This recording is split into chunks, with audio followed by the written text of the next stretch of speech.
1 second phone వస్తుంది. Hello, అమ్మాయికి ఫోటోలు తీసి వీడియోలు తీసి రీల్స్ చేసి ఎడిట్ చేసి వాటిని పోస్ట్ చేసి వాటిని బూస్ట్ చేసేవాడు కావాలా?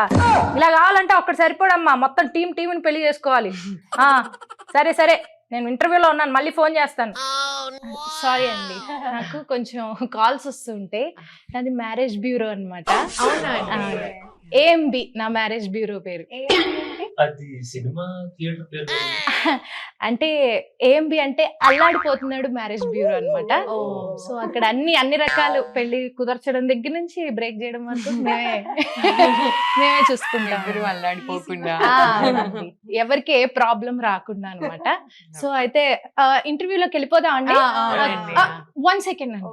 హలో, ఏందయ్యా ప్రాబ్లము? పెళ్ళైన తర్వాత ఫోన్ చేస్తారేంటి? పెళ్లికి ముందు చేయాలి కానీ. పెళ్లికి ముందు వరకే నా రెస్పాన్సిబిలిటీ. పెళ్ళి మీ సావు మీరు చావండి. అమ్మాయి ఇన్స్టామార్ట్లో డ్రమ్ ఆర్డర్ పెట్టిందా? ఇదేదో కొంచెం డేంజర్ గానే ఉంది. నువ్వు పని చేయి, మా ఆయనలాగా వేరే ఊరు వెళ్ళిపో. నువ్వు అమ్మాయి ఇన్స్టామార్ట్ డిలీట్ చేశాక అప్పుడు రా, అర్థమైందా? నేను యూజువల్గా నీకు అవైలబుల్గా ఉన్నాను, ఇంటర్వ్యూలో ఉన్నా. ఓకే బాయ్, మళ్ళీ చేస్తాలే. సారీ, ఆఫ్టర్ మ్యారేజ్ సొల్యూషన్స్ అప్పుడప్పుడు ఇలా చేస్తూ ఉంటాను.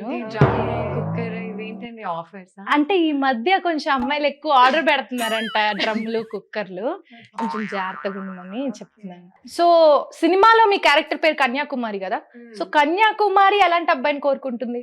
కన్యాకుమారి అబ్బాయిని కాకుండా తను వేరే అబ్బాయిని కాకుండా అంటే పెళ్లి గురించి కాకుండా పెళ్లి గురించి వేరే కాకుండా దాని గురించి అల్లాడిపోతుంది. నువ్వు కూడా అల్లాడతావా? తను కన్యాకుమారి గురించి ఓవరాల్ గా మూవీ మొత్తం అల్లాడిపోవడం.